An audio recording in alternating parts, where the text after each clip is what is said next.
you're setting your business objectives, you're setting ROI for the program, for a new sponsorship, new suite, whatever it might be, or to borrow a race term, your business objectives, are you setting those by program, or are they set at a macro level for the entire organization?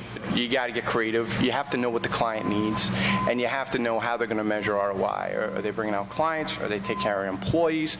Are you going to teach them how to donate it to write it off? Are there some impactful charities they're dealing with that they can use the suite for? That does a variety of different things then, and you got into the suite education business. The sponsorship and the hospitality side, it is a little bit different.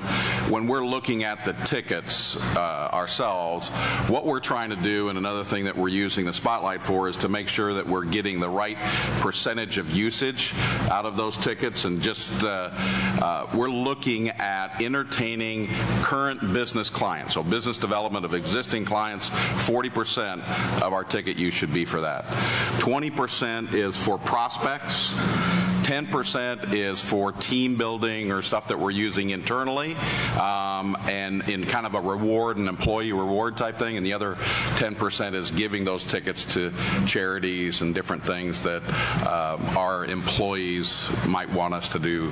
With a sponsorship, we're looking for, similar to what Bill said, alignment with our brand, but not just on the values of the brand, but is there a way that our technology can improve the fan experience, the operations, the go-to-market? Is there a way for us to create a real partnership where there's also a customer proof point and a customer testimonial? So we have a really strong philosophy of engagement throughout the year, where we're really trying to build relationships and talk to people outside of the office, outside of their office, outside of our games, and continuously learn their objectives, and certainly as they change and the businesses change, making sure that we're aligning ourselves with the possibility of providing assets that can help them with those objectives. For First Horizon, it's kind of integrated. We look at it from a macro perspective, so we look at the sponsorships as a whole, but we also look at it from an individual level,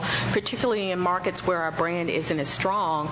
That is where we are really pushing to get more brand awareness, and we're looking for sponsorship opportunities that we can align with. I do track stuff, and we use Spotlight, so it makes it easy to manage the ticket assets corporately owned. I can tell you that every person that we have entertained and taken, it averages out to about $38,000 a person. So, I know all of these things.